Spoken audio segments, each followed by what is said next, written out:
ஷிபா Tamil story TV. ஒரு ஊரில் முதியவர் ஒருவர் பழ வியாபாரம் செய்து வந்தார்.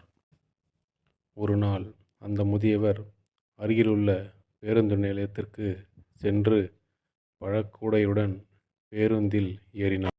பேருந்தில் ஏறிய அவர் 5 பழங்கள் 10 ரூபாய் என்று கூவி கூவி 5 பழம் 10 ரூபாய், 5 பழம் 10 ரூபாய் என்று வியாபாரம் செய்தார்.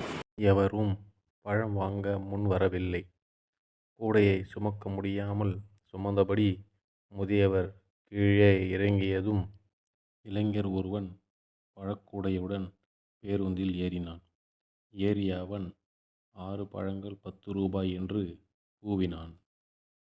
அவனுக்கு பழங்கள் நன்றாக விற்பனையானது. மற்றொரு பேருந்தில் ஏறிய முதியவர் அங்கும் 5 பழங்கள் 10 ரூபாய் என்று விற்க முயன்றார். 5 பழம் 10 ரூபாய். பலன் இல்லாமல் போகவே கீழே இறங்கிவிட்டார். அடுத்து 6 பழங்கள் 10 ரூபாய் என்று கூவியபடியே அந்த பேருந்தில் ஏறினான் இளைஞன். அனைத்து பழங்களையும் நன்றாக விற்பனை செய்தான். மிகப்பெரிய கம்பெனியில் விற்பனை ஆலோசகராக இருந்த ஒருவர் இந்த காட்சியை பார்த்து கொண்டிருந்தார். முதியவரை அருகில் அழைத்தார்.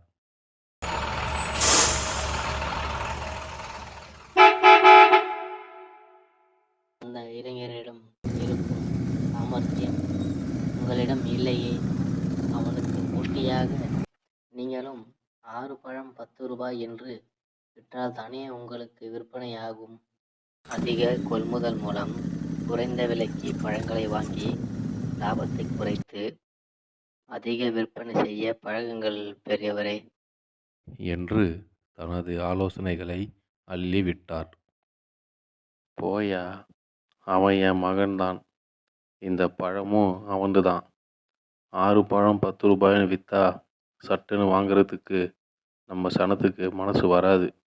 அதனால தான் நான் 5 பழம் 10 ரூபான்னு கூவிட்டு போவேன்.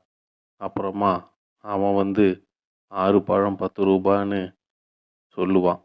சொன்னதும் அடடா லாபமாக இருக்கேன்னு நம்ம சனங்க சட்டுன்னு வாங்கிப்பாங்க. அவன்தான் என் நேசமான வியாபாரி என்றார் முதியவர். அதனை வியந்து பார்த்தார் அந்த மனிதர். நாம் செய்யும் வியாபாரத்தில் நேர்மை மட்டும் இருந்தால் போதாது, வியாபார தந்திரமும் இருக்க வேண்டும். அப்போதுதான் வியாபாரத்தில் நல்ல நிலையை அடைய முடியும்.